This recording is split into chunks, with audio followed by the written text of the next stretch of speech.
Poder louvar o Senhor com vocês. Eu gosto muito dessa parte do louvor também, dessa parte onde a gente pode engrandecer o nome do nosso Deus.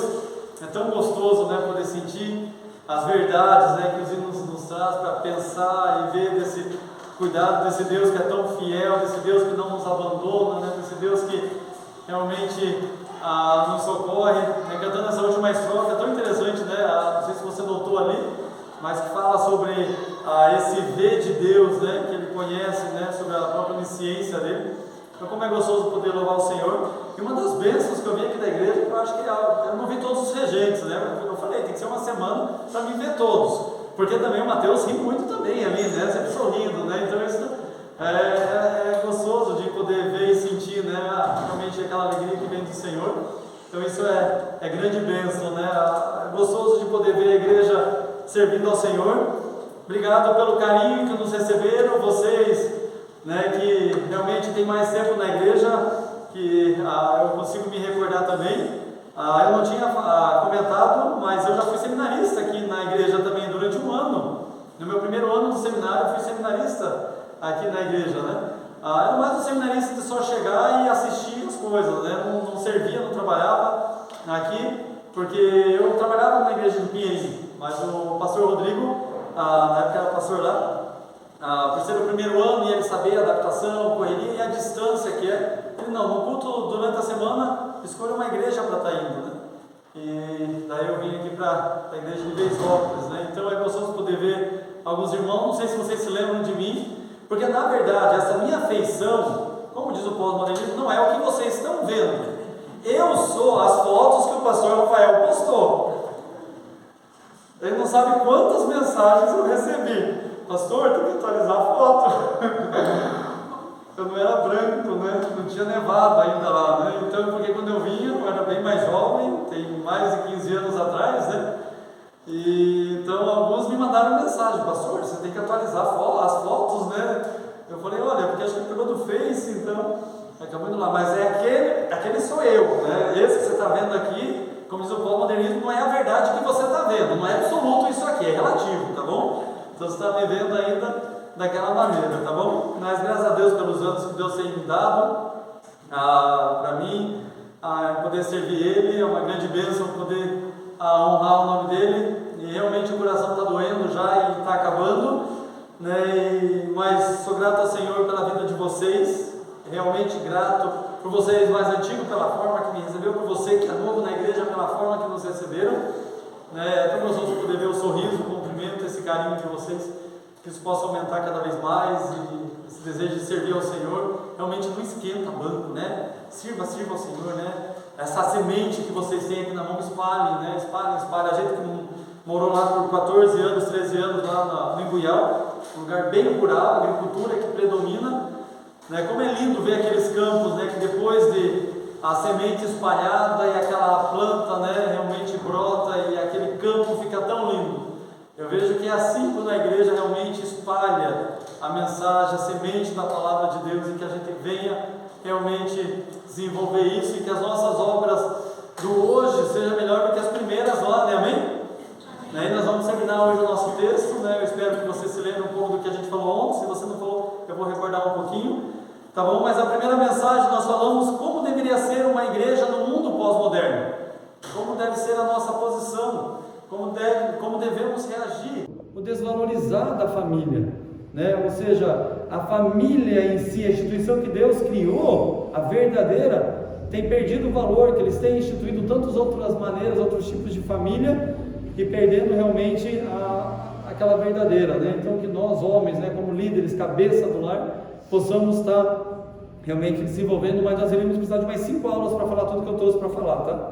Então isso aqui, eu acho que deu para dar uma pincelada e a gente poder realmente, como Neemias fala, cuida, das crianças, das mulheres e assim por diante, tá bom? E hoje à noite nós vamos estar falando que ações então tomar para sermos uma igreja crescente no mundo pós-moderno, agora bem prático realmente, como eu posso desenvolver, ser realmente essa igreja que tem ações, tem atitude, pratica realmente as coisas que Deus fala, para que sejamos diferentes nesse mundo pós-moderno, tá bom? Para você que não estava, só vou dar um conceito aqui rápido e técnico do que é a pós-modernidade. É um movimento da cultura que rejeita os valores da modernidade e vê com desconfiança os princípios racionais supostamente universais desenvolvidos na época do Iluminismo, onde era tratado as coisas pela razão, ciência, tudo tinha que ter uma explicação e eles lutavam para provar aquilo de alguma maneira através de estudos e tudo mais. É uma tendência que começou há uns 60, 70 anos, é uma mudança do jeito que a mente moderna e a mente alinhada com a ciência e a razão entendia que a nossa cabeça conseguia entender tudo o que existia no mundo. Esse seria o período moderno. E a pós-modernidade daí chegou e ela diz o quê? Que a nossa cabeça não é assim tão boa para entender. Que o jeito de entender não é mais pela razão, mas por vias, por outras coisas, por outros elementos, valores. E aí você consegue obter, e não tanto mais pela razão, pelo estudo, né, da desvalorização realmente disso. Mas por que é importante, como igreja, eu saber isso? Por que é importante eu, como servo de Deus, me envolver e conhecer isso? Porque eu preciso prestar atenção e mais uma vez você pregar sobre este assunto, pastor. Ou talvez a outra pergunta que você poderia fazer: por que buscar e entender esse mundo pós-moderno, se nós não pertencemos a este mundo? Sim, amém, não pertencemos realmente, mas estamos nele. Gostei da frase que o pastor, não sei se foi hoje de manhã ou ontem à noite que ele usou. Você tem um propósito para estar aqui, você tem um propósito para estar nesse período. E esse propósito é qual? A primeira tese que nós vimos é: seja fiel à palavra de Deus. O propósito que você está aqui é o quê? O jogral, espalhe essa semente que tem nas suas mãos, né? E cada um de nós temos. Você que já aceitou Cristo Jesus como seu Salvador, ali foi dado, né, um bocó para você lá, para você poder colocar a semente e poder espalhar essa semente, mostrar a outros. Tem um porquê estarmos aqui. Deus tem um propósito para a nossa vida, tá bom? Então, mas só que eu trazendo para você, talvez você vai dizer, né, que eu não tive palavras e coisas assim, mas para entender um pouquinho mais sobre esse assunto, lembra que eu falei, eu não vou tratar de filosofia e falar de filósofos, mas não tem como não citar alguma coisinha deles, né? Falei um pouquinho de Bauman hoje cedo, e eu quero falar um pouquinho de mais 3 filósofos, e para você entender um pouquinho da importância de eu conhecer, o porquê eu conhecer esse assunto, para como igreja ser fiel, para como igreja buscar o que? Firmeza na palavra do Senhor.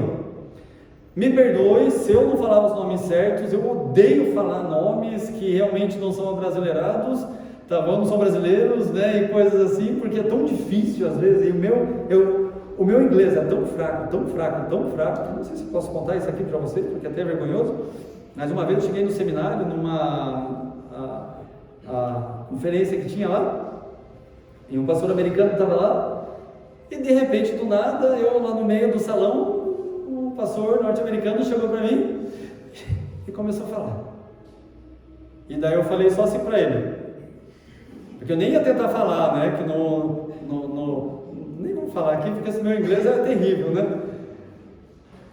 E daí o que aconteceu? Daí o pastor John Lee viu ali, né, que acho que eu vermelhei, meu natural, né, fiquei vermelho e tudo mais, aí ele chegou perto, aí ele fez assim, daí o pastor norte-americano falou, daí ele traduziu lá, daí eu falei, ó, pede perdão para ele, mas fala que a única palavra que eu sei, né, em inglês é pizza, né?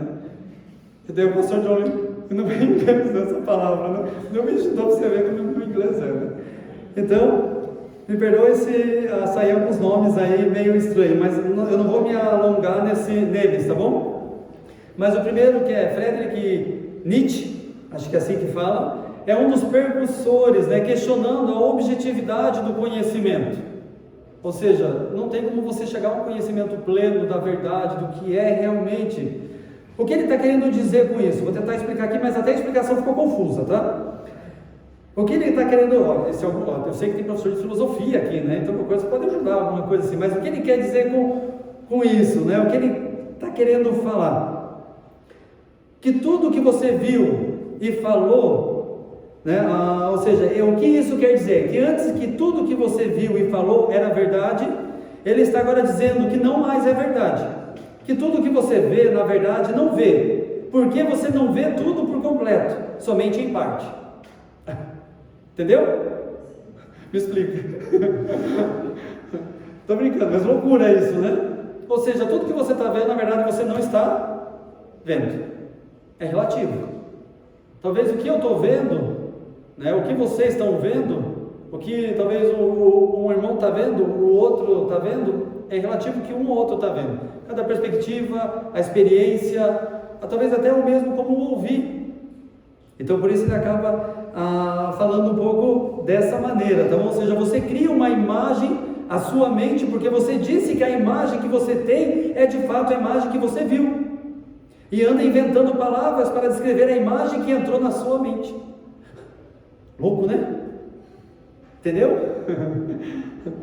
Resumindo, tudo é coisa da nossa cabeça. Tudo que falamos do mundo é a realidade da compreensão da nossa mente e nada tem a ver com a realidade. É isso que ele quis dizer. Mais fácil agora, né? Nada é real. Quase um mundo Matrix, um mundo Avatar, um mundo, sei lá como que podemos descrever. Também Michel Foucault, assim que fala? Ufa! Esse que eu estava com mais medo aqui, eu estava suando quando eu estava chegando nele aqui, né? Diz que o que falamos, a intenção não é comunicar, mas serve, sabe para o quê? Para dominar. Toda linguagem é uma demonstração de poder. Ou seja, a preocupação dele é o conhecimento, palavra e poder. Porque na verdade, o que ele está querendo dizer, o que eu consegui entender, que se você diz que você tem conhecimento, você quer mostrar que você tem o quê? Poder. E quem tem conhecimento acaba adquirindo isso, então por isso é errado. Certo? Para quem entende é isso? Certo? Me ajudem aí qualquer coisa. E o Derrida, né, que discute o significado dos textos, é desconstrutivista total, né? Nada tem realidade, nada constrói. Ele tira a base, ou seja, diz que não comunica nada. Um exemplo disso, quando a pós-modernidade chegou trazendo um sistema de interpretação que adotam, né, de interpretação de textos, da própria Bíblia, realmente você pode colocar, o que eles acabam dizendo que essa interpretação eles adotaram aqui uma pluralidade, ou seja, de interpretação, dizendo que não existe uma única interpretação na Bíblia. Por isso as explicações de tantas igrejas, por isso as explicações de tantas doutrinas espalhadas, por isso a explicação de tantos fatos. Por que a Igreja Batista Vitória é regular também? A Igreja Batista Vitória ou só a Igreja Batista Vitória? Regular, mas no nome é só Vitória. Só Vitória? A Igreja Batista Vitória, né? Por que ela tem a doutrina que ela tem?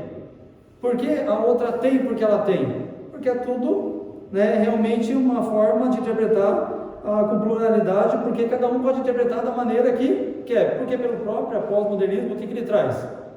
A interpretação, a tua realidade vai fazer interpretar aquela situação.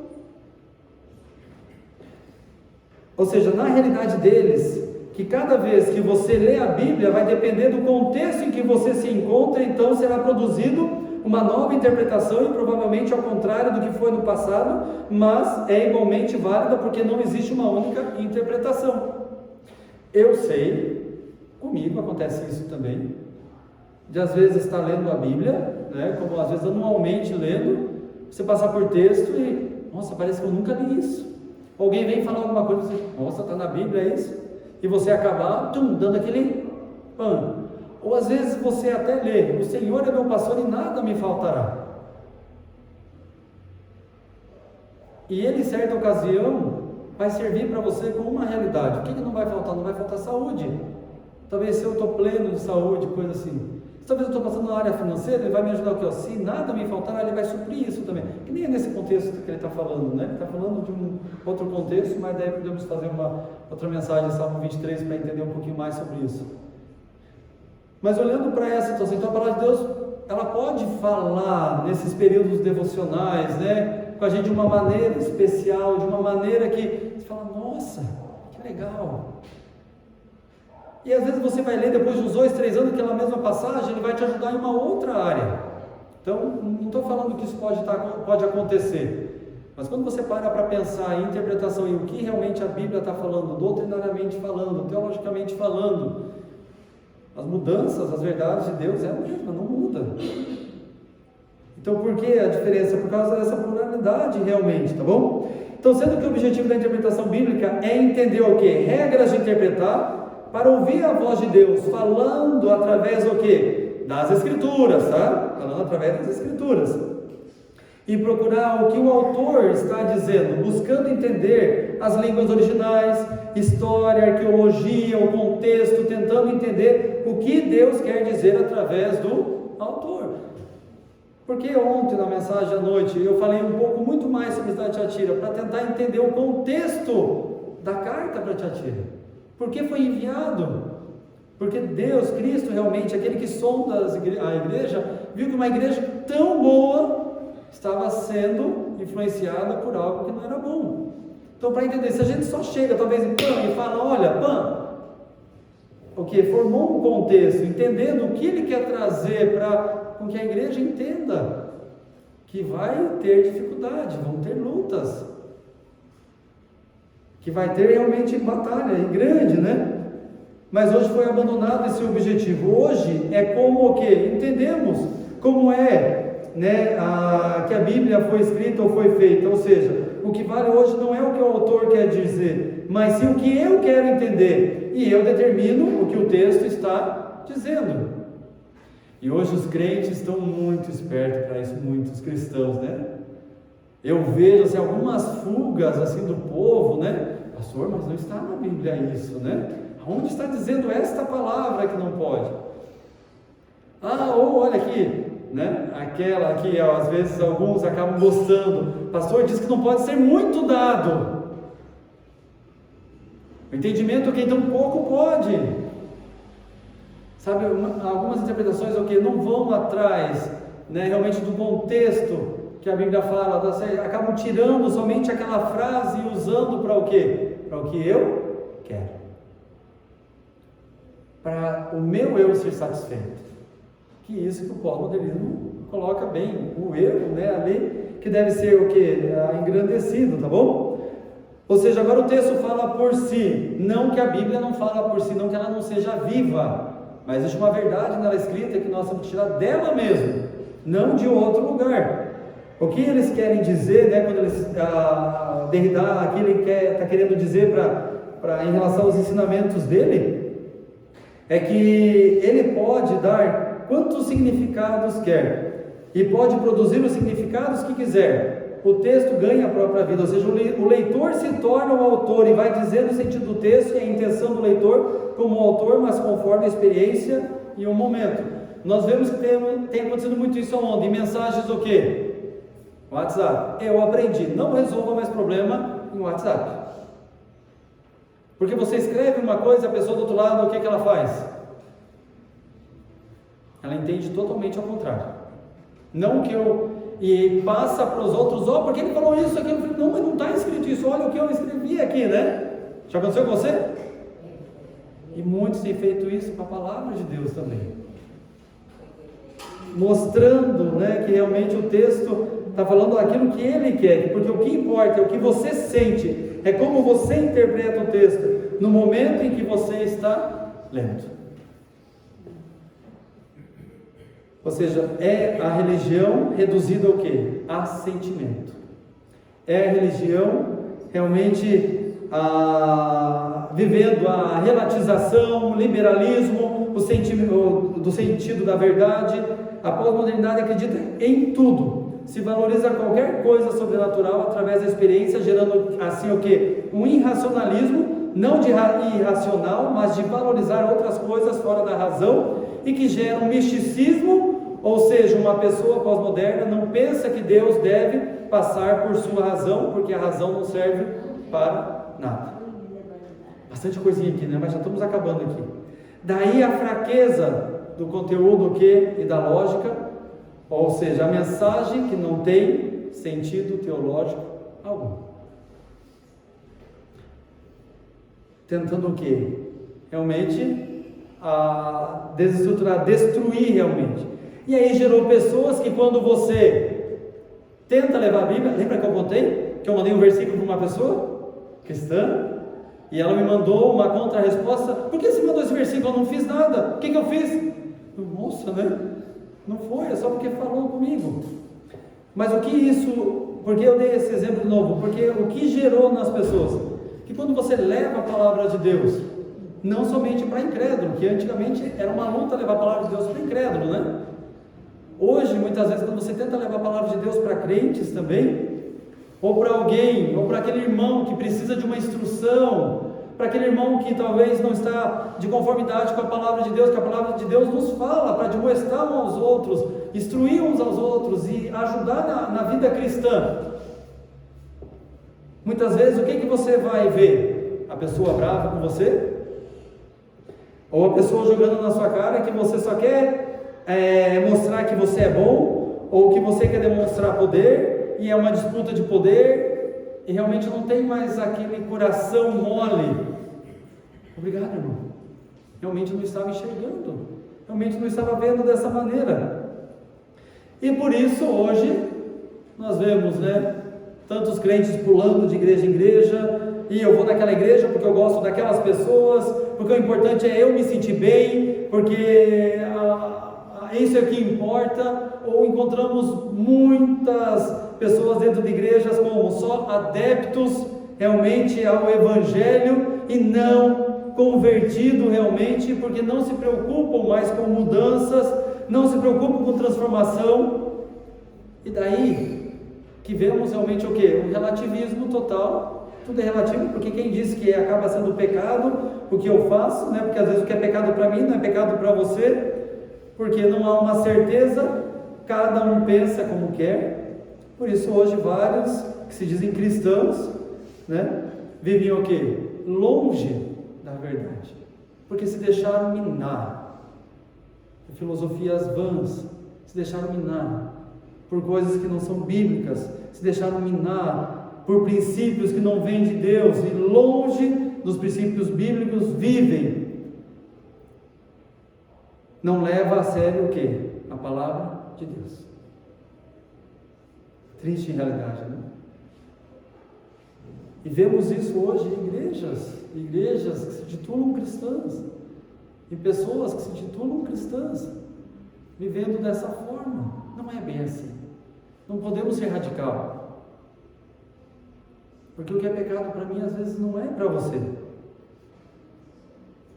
Talvez você pense: ufa, por que eu não vivi lá no passado? Mais uma vez, né? Parecia que ia ser tão mais fácil. Não era também. Lembra, né? Nós não somos de períodos, né? Nós pertencemos a Deus, pertencemos a Cristo. Temos que viver realmente para Ele. Não viver o sistema, que é corrompido. Não viver realmente o que a pessoa passa. E não adianta você falar: por que eu não vivi lá no passado? Porque se você para pensar, lembra homens que eu falei hoje? Tem algum problema? Volta para onde? Volta para Gênesis. O que Gênesis 3, versículo 1 a 6 nos fala? Vamos ler lá? Convido você para ir lá para o livro de Gênesis, capítulo 3, versículo 1 a 6. E que Deus possa falar aos nossos corações, amém? Possamos estar com o coração realmente mole, que Ele possa realmente, através do Espírito Santo, né, falar através da sua palavra. Ele nos diz assim: mas a serpente, mais sagaz que todos os animais selváticos que o Senhor Deus tinha feito, disse à mulher: é assim que Deus disse: não comereis de toda a árvore do jardim.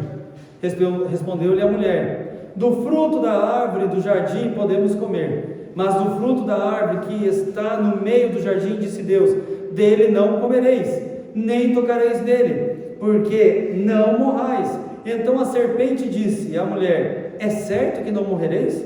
Porque Deus sabe que no dia em que dele comerdes, e vos abrirão os olhos, e como Deus sereis conhecedores do bem e do mal. Vendo a mulher que a árvore era boa para comer, agradável aos olhos, e a árvore desejável para dar entendimento, tomou-lhe do fruto e comeu, e deu também ao marido, e ele comeu.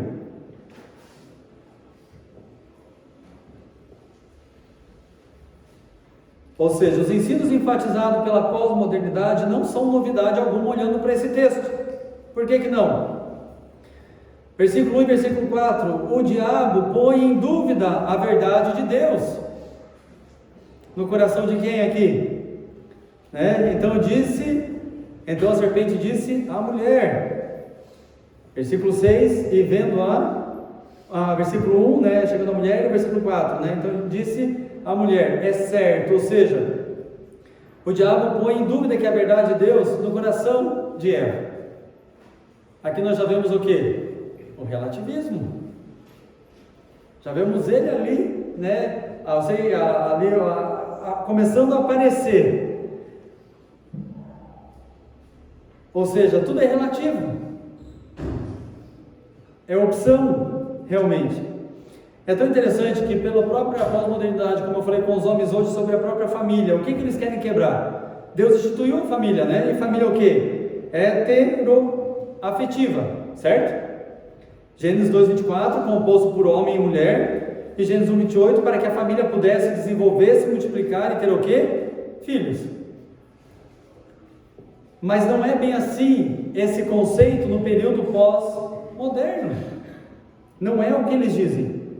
E hoje você já encontra outros tipos de família, Como a família monoparental, composta por apenas um dos progenitores, pai ou mãe. O divórcio é comum e aceitável. Família comunitária: há vários membros adultos que constituem o agregado familiar e são todos responsáveis pela educação da criança. Família arco-íris: é constituída por um casal homossexual ou pessoa sozinha homossexual que tenha uma ou mais crianças ao seu cargo. Família contemporânea: é caracterizada pela inversão dos papéis do homem e da mulher na estrutura familiar, passando a ser mulher a chefe da família. Então aqui já vemos o que? O relativismo, hoje, mas iniciando o que? Lá quando o diabo põe em dúvida a verdade de Deus no coração da mulher. E é isso que a pós-modernidade tem trazido, colocado dúvida, informações não bíblicas, e pessoas têm sido levadas e acreditando nessas coisas, No versículo 5, que ele diz: porque Deus sabe que no dia em que dela comerdes, se vos abrirão os olhos, e como Deus sereis conhecedores do bem e do mal. Desculpa aí. O que vemos aqui? Você pode ser Deus também. Conseguiu ver isso? Porque você comendo, você vai conhecer o bem e o mal também. Então você vai conhecer. Vemos o que aqui? O humanismo. A ênfase no ser humano. Você é importante. Você é um vencedor. Deus é um coadjuvante, ou seja, um meio para sermos quem queremos e merecemos ser. E isso é até no meio evangélico muitas vezes. Existe uma música, não sei se você conhece, eu nunca ouvi ela cantada, mas a letra eu peguei para acabar ilustrando aqui o que eu estou falando. Diz assim: o Espírito Santo se move em você. E tenta ver se você pega algo nessa música. O Espírito Santo se move em você. Quero que valorize o que você tem. Você é um ser, você é alguém tão importante para Deus. Nada de ficar sofrendo angústia e dor neste teu complexo inferior, dizendo às vezes que não é ninguém. Eu venho falar do valor que você tem. Eu venho falar do valor que você tem. Ele está em você. O Espírito Santo se move em você, até com gemidos inexprimíveis. Daí você pode então perceber que para Ele há algo importante em você. Por isso levante e cante e exalte ao Senhor. Você tem valor. O Espírito Santo se move em você. Você tem valor. O Espírito Santo se move em você. Alguns riram aí. Entenderam, O que a música está mostrando aqui? É uma música para adorar a Deus. Mas está adorando quem? O homem, você. Interessante, Meio evangélico. Você. Se você ouve, muito falar em autoestima, autoafirmação, valor próprio, amar a si mesmo, perdoar a si mesmo, a ênfase está em quem? No eu. A ênfase está no quê? No meu valor.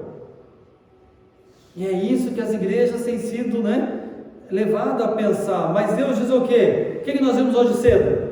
Ame ao seu próximo como a si mesmo, E devemos fazer isso, amar ao próximo realmente como a nós mesmos, olhando, no próprio contexto aqui, ilustrando, como eu peguei com os homens hoje, por isso estou falando um pouco mais aqui sobre isso em relação à própria família.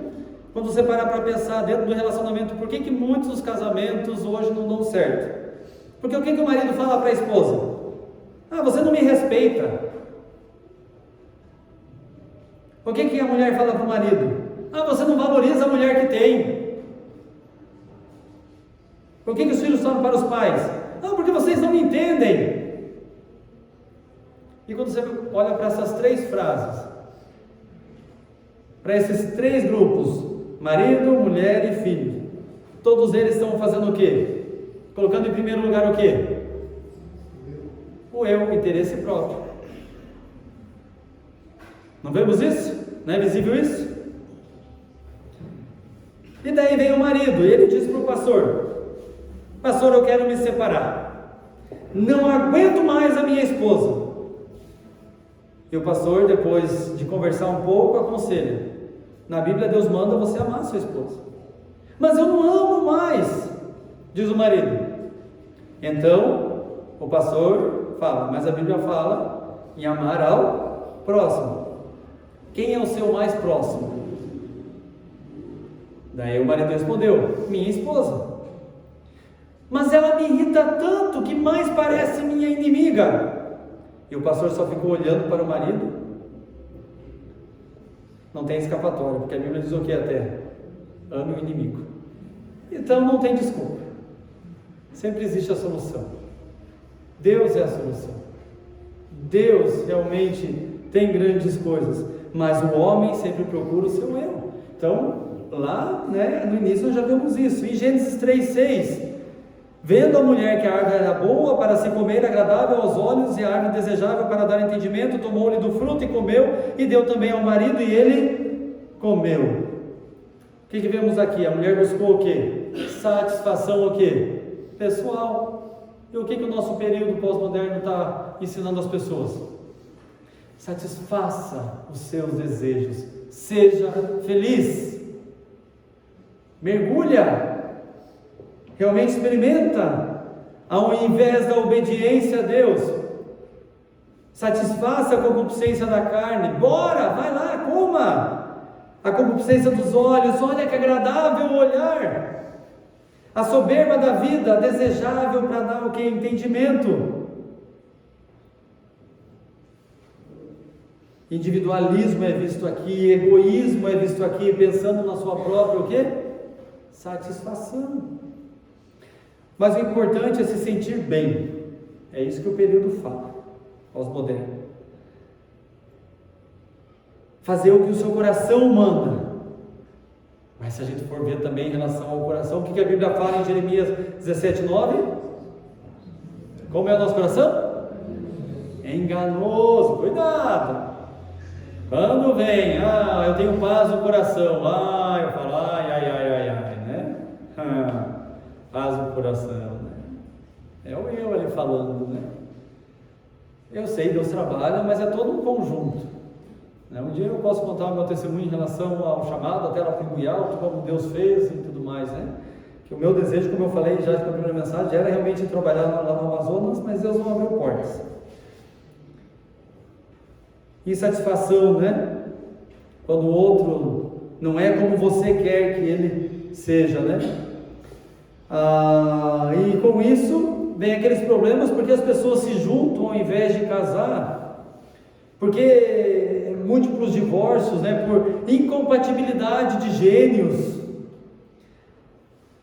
para poderem aproveitar de uma situação de casamento sem a responsabilidade do casamento, porque é conveniente tanto para um quanto para o outro. Se não der certo, vamos se separar, fica mais fácil. Toda motivação que egoísta, pensando em si mesmo e não no outro. Então há muitas formas do mundo entrar em nossas vidas, e acabar com a nossa comunhão com Deus, acabar com o nosso relacionamento com Ele, acabar com o fervor de o adorar. E quando eu falo fervor de adorar, é como hoje, dava para sentir gostoso, né?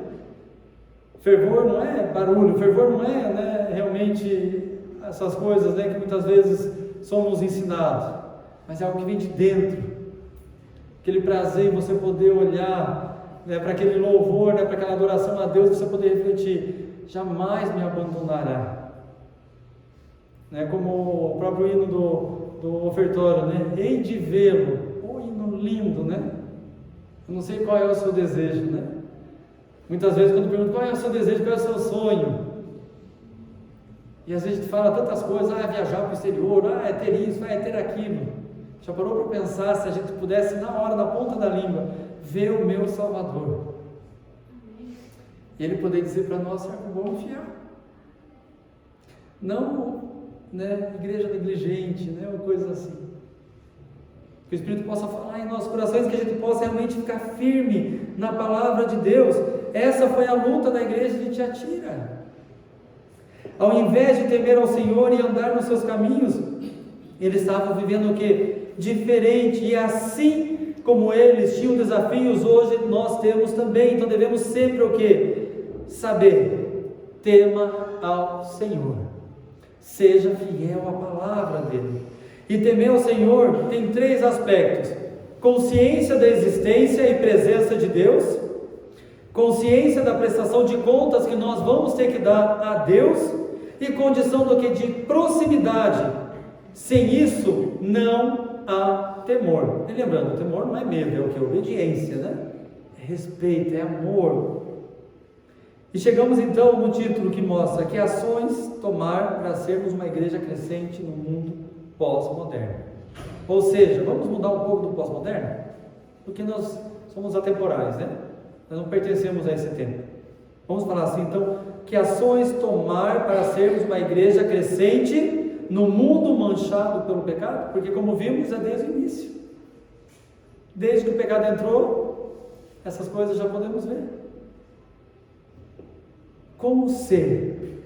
E o nosso texto de Apocalipse 2, 18, 19, né, que iniciamos ontem, só para relembrar um pouquinho, você que não estava aqui, Tiatira, então, nós vimos essa cidade Tiatira, cidade industrial, com muitos grêmios, e que cada um tinha seu Deus para adorar, fora as festas que envolviam, além da adoração a Deus, envolvia muita imoralidade.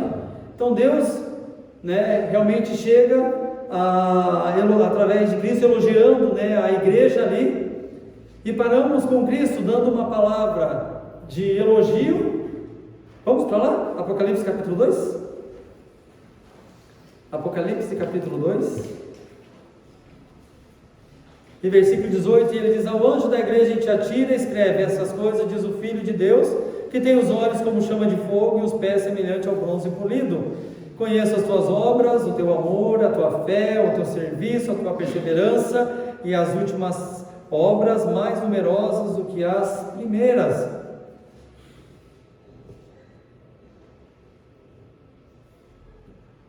Então Deus iniciou aqui elogiando a igreja, falando realmente do serviço que ela estava tendo na obra do Senhor, né? Realmente uma vida de amor, uma vida de fé, de serviço, de perseverar realmente nas coisas de Deus. Um grande exemplo, né? Para que a gente possa seguir, para que a gente possa realmente viver, né? Poderíamos pregar nessas qualidades aqui, né? Poderia ter feito, né? Viu, pastor? Tinha que ser semana mesmo, né? Agora poderíamos pregar só sobre fé, poderíamos pregar sobre amor, poderíamos pregar sobre serviço, sobre perseverança e coisas assim, né? Quanta coisa poderia ser, quanta coisa é tirado desse texto realmente aqui. Mas Jesus, daí nós paramos com Jesus o quê? Reprovando. Essa igreja aqui ele acabou elogiando. É bem um aconselhamento, o sanduíche, né? Não sei se você já estudou sobre aconselhamento, já viu, tem essa ilustração, né? Quando você chega a aconselhar alguém, primeiro você, como todo sanduíche, você coloca primeiro o quê? Primeira fatia do quê? De pão. Então você traz as coisas, as qualidades boas, né? E daí você vai recheando com qualidades boas, né? Daí antes de fechar, daí você traz o que você quer ajudar a pessoa a estar resolvendo. É visível Cristo mostrando isso aqui para a igreja. E daí ele chega no versículo 20 e ele faz, né, ele dá essa reprova aqui, essa reprovação aqui para a igreja, né? E ele vai lá e ele fala, né? Progrediu em suas obras, mas agora prostituíram, né, a sua devoção em aquilo que não deveria ser. No versículo 20 diz: tenho porém contra ti o tolerares que essa mulher Jezabel, que assim mesmo se declara profetisa, não somente ensine, mas ainda seduza os meus servos a praticarem a prostituição e a comerem coisas sacrificadas a ídolos. Eles toleraram o quê? Uma falsa profetisa. Uma igreja que estava sendo tolerante ao pecado. Como temos tratado o pecado? Como você tem tratado o pecado? Jesus reprova até mesmo antes, né, de reprovar a própria Jezabel. Ele reprovou quem? A igreja ali. Uma igreja com muitas obras, mas sendo atacada. Devemos estar atentos aos ataques, né? E você vê, se você parar para reparar no texto que você estava aqui, se você já leu esse texto todo, você vê que é um ataque que veio de onde? De dentro, de alguém que estava ali, né? Que estava trazendo aquilo, minando o mal, ou seja, que se levantou ali no meio do rebanho de Deus. Diferente da igreja de Éfeso, né? Que a igreja de Éfeso tinha um ponto positivo, eles não toleraram o quê? Falsos profetas, falsos apóstolos, né?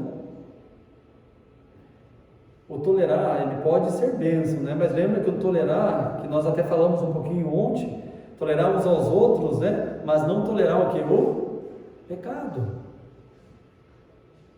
Isso nós devemos reprovar. Devemos se levantar diferente, o estandarte, levantar realmente qual é o seu, e devemos viver para quem? Para Cristo realmente, para Deus realmente, porque o pecado ele é terrível, não podemos ceder nenhuma fagulha, não devemos deixar a guarda cair, não devemos parar de vigiar em momento algum. Mas a igreja está num período tão bom, cuidado, a igreja está em provas, cuidado, porque tem períodos, né, que a igreja passa por provas, por lutas também, mas eu vejo que tudo isso faz parte do crescimento da própria igreja, né? Quando Deus usa as provas para que a gente venha a crescer, para ser íntegro, perfeito e em nada o que é deficiente. Mas o que acontece? Jezabel aqui estava incentivando ao pecado, à imoralidade, e infelizmente a igreja abriu portas, e ela foi acolhida na comunidade, e aquela heresia começou a minar e começou a destruir a igreja. E depois da exortação à igreja, Jesus demonstra, esse Deus é tremendo, realmente, né? Maravilhoso, cheio de misericórdia, né? Porque mesmo ele chamando, não foi só chamar a atenção e se virem, ainda ele vem e ele acaba trazendo outro, um ensinamento tão perfeito, né? Que além dele exortar, ele demonstra amor pela igreja, né? E ele acaba aqui denunciando a falsa doutrina, a falsa moralidade, porque o próprio ensino dela, né, como o versículo 20 nós vimos ali, era o que? Praticar a prostituição, comerem coisas sacrificadas, né? Então, fazendo coisas que realmente desagradam ao Senhor. Mas você só pode vencer o que te afasta de Deus, né? Ou seja, os nossos inimigos conhecendo o que? Eles profundamente. Esse é o ensino que Jezabel estava falando para a igreja. Era quase assim: quer ser um crente vitorioso? Mergulha no pecado, daí você vai ser vitorioso. Porque como você vai ter vitória naquilo que você não vive? Quem já ganhou aqui uma medalha de natação, campeonato de natação? Por que você nunca ganhou? Porque você nunca o quê? Competiu. Como que eu posso dizer que eu sou vitorioso em Cristo para vencer o pecado se eu não vivo? É quase assim o ensinamento dela para a igreja.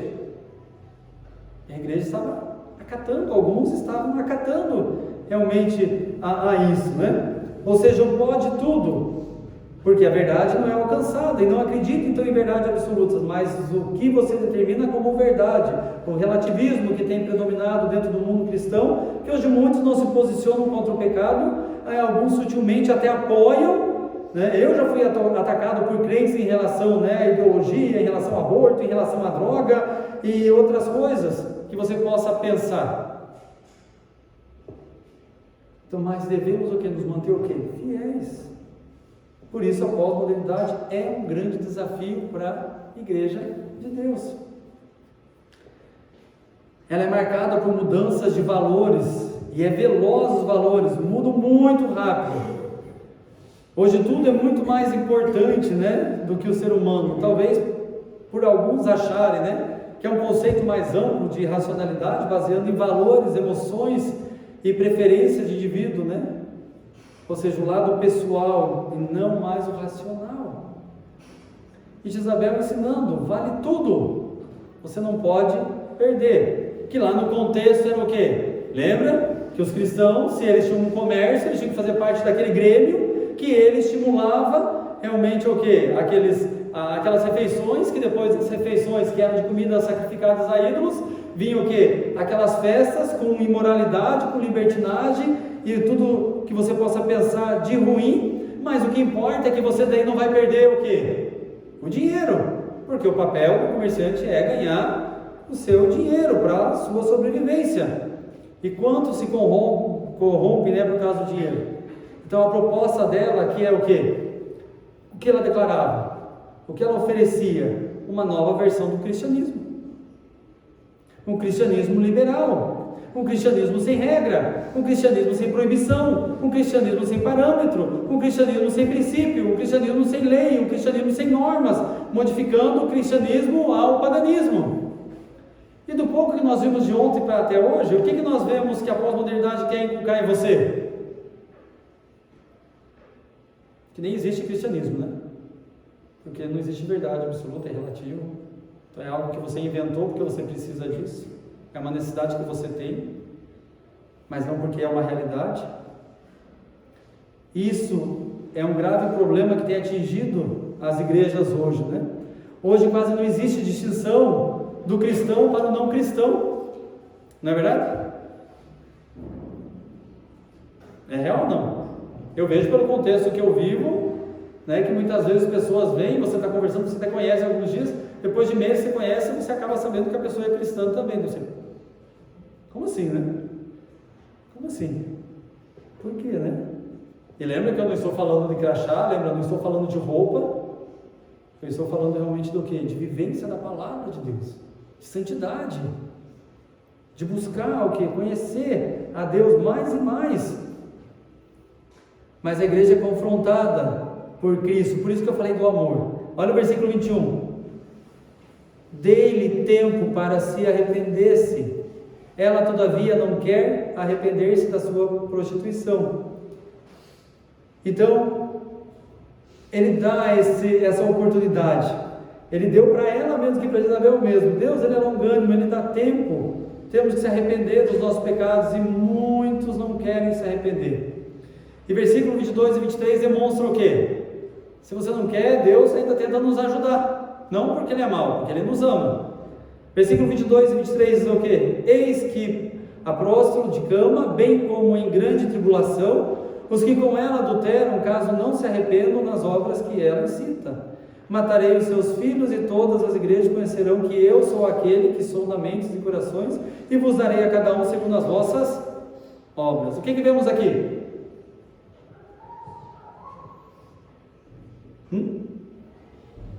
Cintada? Podemos chamar assim? Não pode falar de cinta agora, não. Disciplina, realmente. Deus querendo ensinar a sua igreja.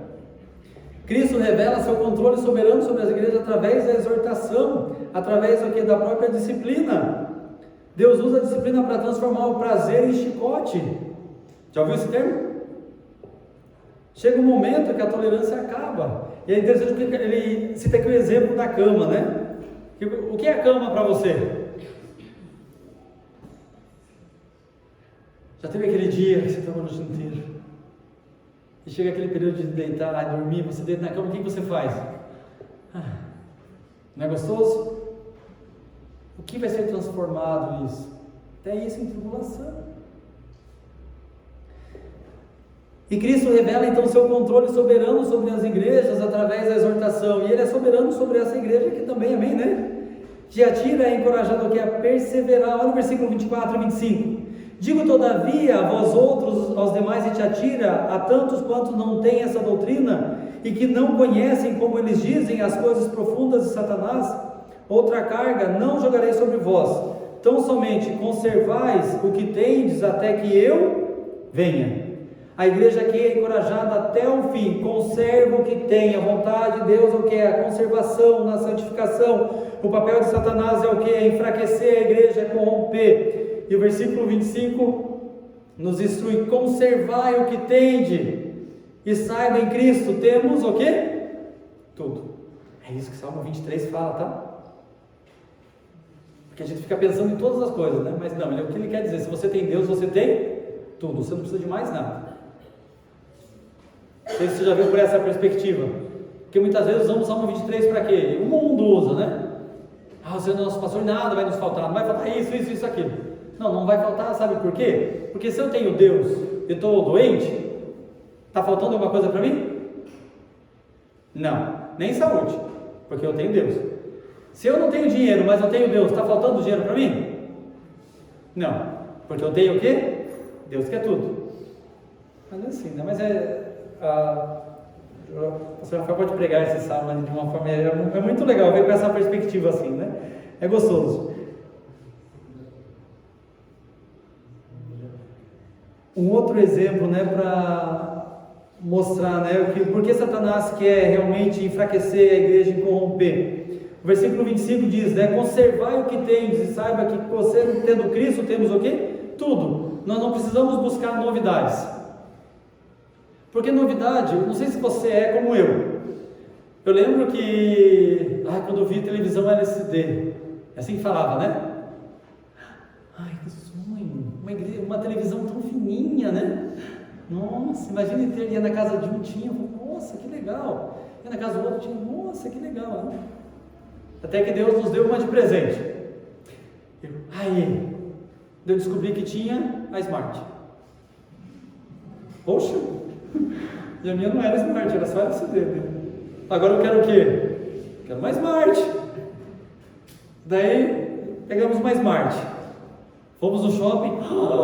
Tinha uma lá que parecia que eu podia entrar dentro daquele mundo, né? Novidade é como chicletes, né? Você coloca na boca, como que ele é a primeira instância?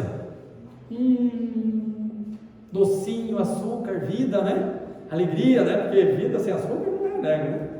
O que acontece logo após? Comeu, acontece, o teu acaba o valor, o sabor? E o que você quer daí de novo? Outros chicletes. Quando, como crentes, queremos só novidades, é isso que vai acontecer até nós nos distanciarmos de Deus. Então, cuidado. E Cristo aqui revela o seu controle soberano sobre as igrejas através de suas promessas, 26 a 29. Ao vencedor que guardar até o fim as minhas obras, eu lhe darei autoridade sobre as nações, e com cetro de ferro as regerá e as seduzirá a pedaços como se fossem objetos de barro. Assim como também eu recebi do meu Pai, dar-lhe-ei ainda a estrela da manhã. Quem tem ouvido, ouça o que o Espírito diz à igreja. A igreja, além de tudo, é o quê?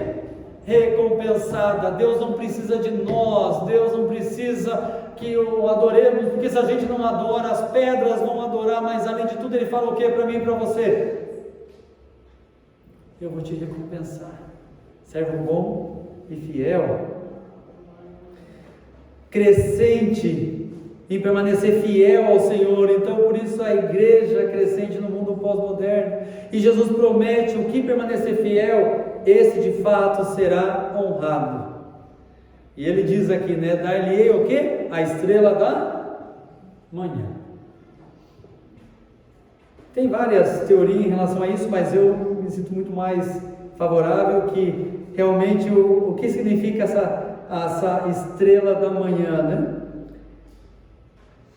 Que realmente é o próprio Cristo. E vamos ser cheios dele. E vamos ter ele. A proposta de Jezabel, para concluir, era fazer a igreja desviar, era fazer a igreja viver longe da verdade, dos mandamentos de Deus. Mas a proposta de Cristo é que você renuncie a essas coisas e que leve, né, que conheçam, né, renunciem, né, o pecado e conheçam com profundidade a Jesus, né, que é a estrela da manhã. Jesus é melhor. Quem tem Ele tem tudo. E essa carta não é só para a igreja de Tiatira, é para nós, para eu e para você. Jesus, né? É melhor sim, o quê? Que homem, Jesus é melhor, Ele se satisfaz. É isso, né? Jesus é melhor sim, Ele é amor. Abriu, fiel? Esqueci agora um pouquinho. Mas fala sobre isso, porque Ele é melhor. Ele é melhor, né? Para a igreja crescente na pós-modernidade. E que Deus possa nos abençoar com a sua sabedoria, que Deus possa nos abençoar, né? Para que vivamos realmente para a honra dele e glória dele. Amém?